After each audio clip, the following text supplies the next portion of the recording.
Morning students. आज हम करने जा रहे हैं क्षितिज भाग 2 की कविता है उत्साह, जो कि सूर्यकांत त्रिपाठी द्वारा निराला द्वारा रचित है। और ये हर कॉम्पिटिटिव एग्ज़ाम के लिए बहुत ही महत्वपूर्ण कवि हैं, तो इनको आप बिल्कुल भूलकर भी स्किप मत कीजिएगा। तो चलिए शुरुआत करते हैं। सूर्यकांत त्रिपाठी निराला का जन्म बंगाल के महिषादल में सन 1899 में हुआ, यानी 1899 में। वे मूलतः गढ़ाकोला, जिला उन्नाव, उत्तर प्रदेश के निवासी थे।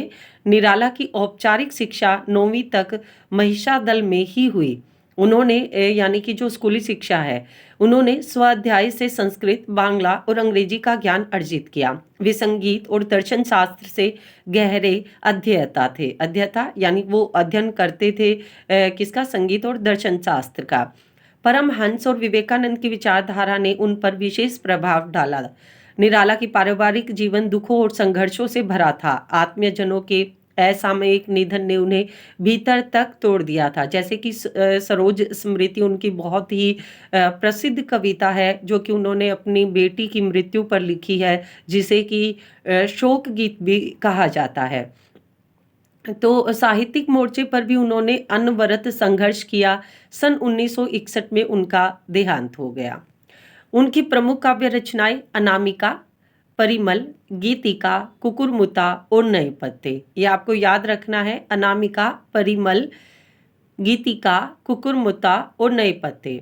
उपन्यास, कहानियां, आलोचना और निबंध लेखन में भी उनकी ख्याति अविस्मरणीय है। निराला रचनावली में के 8 खंडों में उनका संपूर्ण साहित्य प्रकाशित है। निराला विस्तृत सरोकार के कवि है। दार्शनिकता, विद्रोह, क्रांति, प्रेम की तरलता और प्रकृति का विराट तथा उदात्त चित्र उनकी रचनाओं में उपस्थित है। यहाँ पर आप निराला के काव्य की या साहित्य की विशेषताएं समझ सकते हैं। उनके विद्रोही स्वभाव ने कविता के भाव जगत और शिल्प जगत में नए प्रयोगों को संभव किया। छायावादी रचनाकारों में उन्होंने सबसे पहले मुक्त छंद का प्रयोग किया। तो यहाँ पर एक बहुत इंपॉर्टेंट क्वेश्चन बनता है कि सबसे पहले मुक्त छंद का प्रयोग किसने किया? तो छायावादी रचनाकार सूर्यकांत त्रिपाठी निराला जी ने। शोषित, उपेक्षित, पीड़ित और प्रताड़ित जन के प्रति उनकी कविता में जहाँ गहरी सहानुभूति का भाव मिलता, वहीं शोषक वर्ग और सत्ता के प्रति प्रचंड प्रतिकार का भाव, यानी कि प्रतिकार विरोध का भाव भी उनमें दिखाई देता है। ये था निराला जी का साहित्यिक परिचय। अब हम उत्साह कविता के बारे में जानते हैं। उत्साह एक आह्वान गीत है। आह्वान गीत होता है किसी का आह्वान करना, किसी को पुकारना, किसी को बुलाना, जो बादल को संबोधित है। बादल, ये प्रश्न एचटेट में पूछा गया था कि जो उत्साह कविता है उसमें किसको संबोधित किया गया है। तो आपको याद रखना है, बादल को संबोधित किया गया है। ये किस प्रकार की कविता है? ये एक आह्वान गीत है।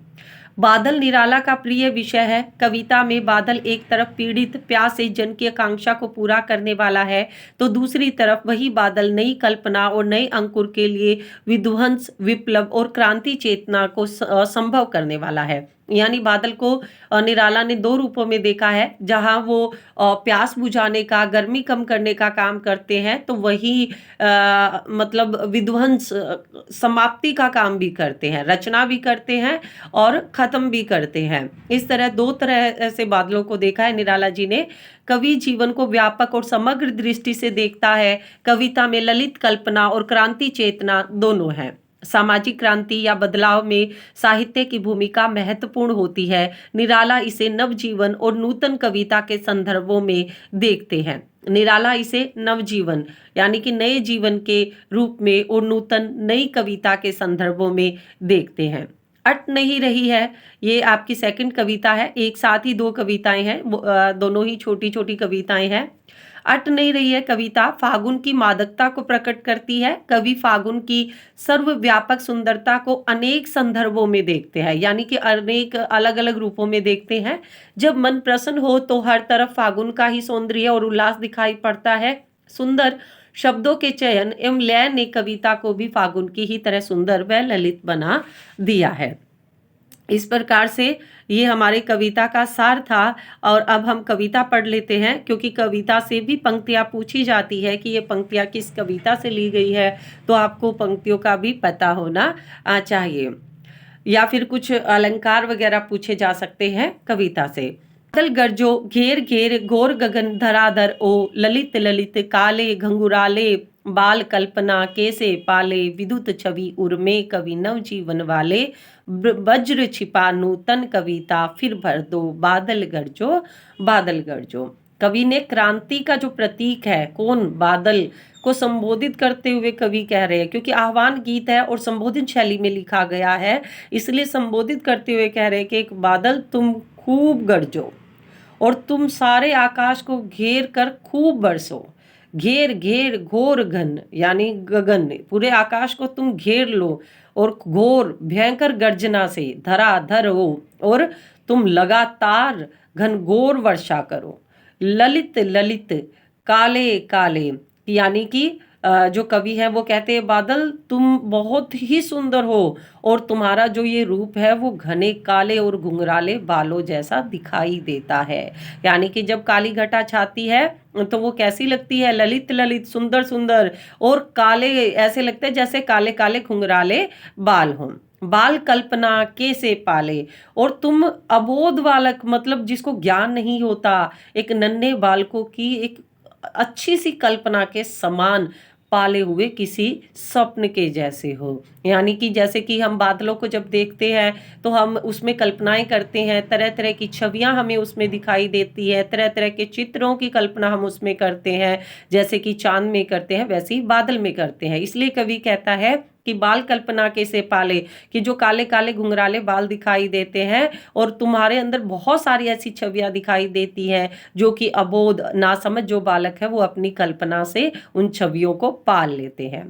विद्युत छवि उर्मे कवि नव जीवन वाले, विद्युत छवि यानी कि, और नवजीवन, उर उर होता है हृदय, हृदय में तुमने क्या छिपा रखी है, बिजली की चमक, यानी कि बिजली की चमक छिपा रखी है कवि नवजीवन वाले, और साथ में ही तुम क्या हो कि नया जीवन भी प्रदान करते हो। यानी कि तुम अपने हृदय में बिजली की शोभा रखे हुए हो और तुम नई सृष्टि की रचना करने वाले हो, नए संसार की रचना करने वाले हो, तुम नव जीवन देने वाले हो।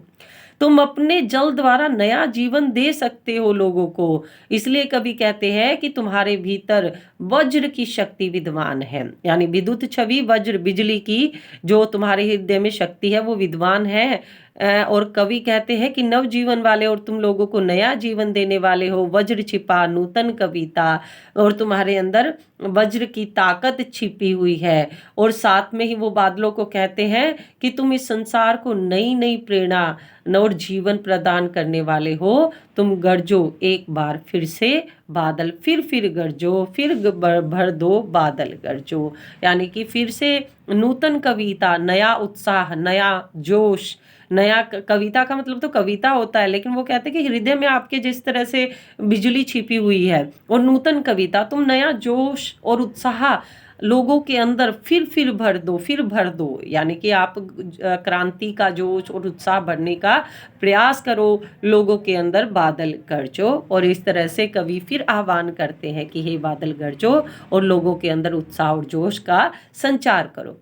विकल विकल उन्मन विश्व के निगाध के सकल जन, आए अज्ञात दिशा से अनंत के घन, तप्त धरा जल से फिर शीतल कर दो, बादल गरजो बादल गरजो। विकल विकल बेचैन होता है, उन्मन अनमना सा, बेचैन सा, विश्व के निधात के सकल जन, सकल होते सारे जन और निधात होता है तपती गर्मी। अब देखिए कवि कहते हैं कि जो चारों ओर लोग कितने बेचैन हैं, विकल व्याकुल बेचैन, उन्मन अनमने से यानी कि बेचैन है, सब लोग परेशान हैं, किससे, गर्मी से। और सबके मन में जो है क्या हो गई है, एक तरह से निरस्ता पैदा हो गई है। विश्व के निघात के सकल जन, वो तो इसलिए कवि बादलों को संबोधित करते हुए कहते हैं, ये प्रश्न किए जाते हैं वे कि विश्व के निघात के सकल जन, मतलब किसको संबोधित करते हुए कह रहे हैं? बादलों को संबोधित करते हुए कह रहे हैं कि विश्व के सभी लोग भीषण गर्मी से क्या है, दुखी है। निधात होती है तपती गर्मी, कि विश्व के सकल जन, सभी जो जन है वो तपती गर्मी से व्याकुल है, परेशान है। आए अज्ञात दिशा से अनंत के घन, और तभी क्या हुआ, तब न जाने किस अज्ञात अनजान दिशा से एकदम से कौन आ गए, कौन आ गए, अनंत के घन। अनंत के घन यानी जिसका अंत ना हो ऐसे बादल, और अनंत यहाँ पर श्लेष अलंकार है। अनंत का मतलब जिसका अंत ना हो वो बादल आ गए, या फिर आप ये कह सकते हैं ईश्वर के बादल किसी ऐसी अज्ञात दिशा से आ गए। तप्त धरा, और तपती हुई धरती जल से फिर शीतल कर दो। और उनसे जो कवि है वो प्रार्थना करते हैं कि अज्ञात दिशा से आए हुए जो ईश्वर के बादल है, जो अनंत घन है, वो तपती धरा पर बरस जाए और जल से फिर शीतल कर दे, और शीतल सारी दुनिया को क्या कर दे, अपने जल से शीतल कर दे।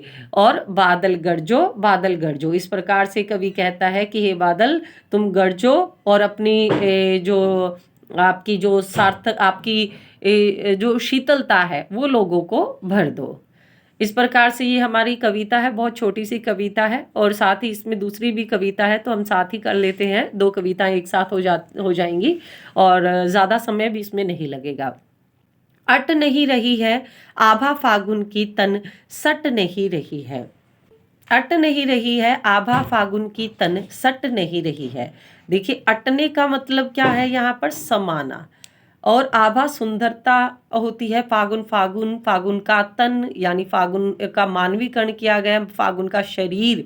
यहाँ पर फागुन जो महीना है, बसंत का जो महीना है फागुन का, वो क्या है, शरीर के रूप में उसका मानवीकरण किया गया है। और सट नहीं रही है यानी कि समा नहीं रही है, और अटना भी समाना ही है।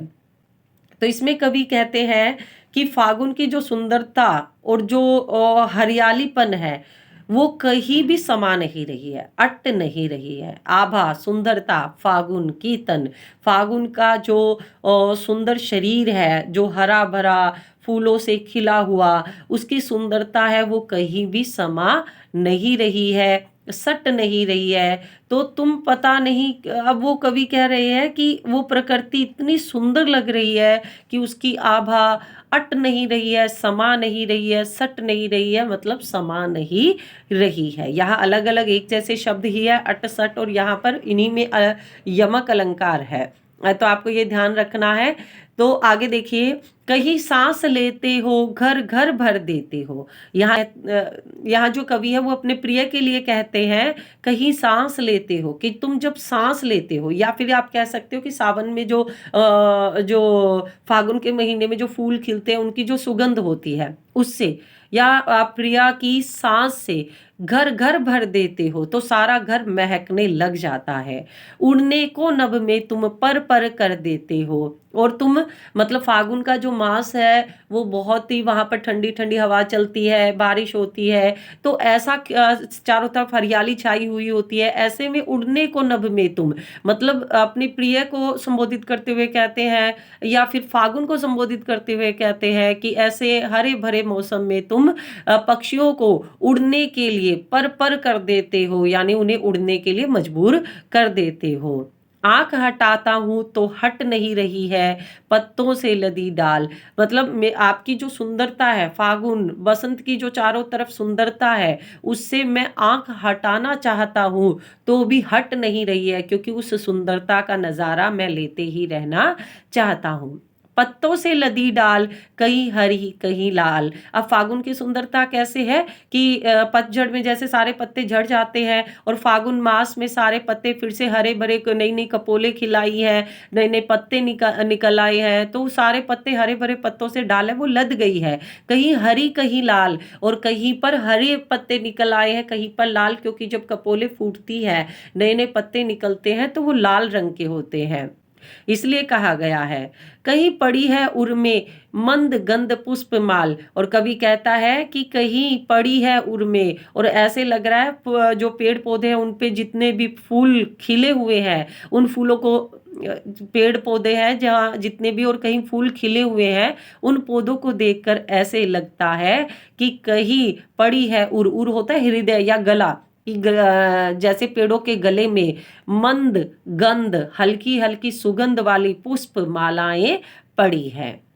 पाट पाट शोभा श्री पट नहीं रही है। पाट पाट जगह जगह, शोभा श्री में रूपक अलंकार है। वैसे तो इसका अर्थ होता है सुंदरता से परिपूर्ण, यानी शोभा श्री, लेकिन जगह जगह शोभा श्री, श्री रूपी शोभा यानी जो सुंदरता है, ठीक है, वो पट नहीं रही है, वो कहीं भी समा नहीं रही है।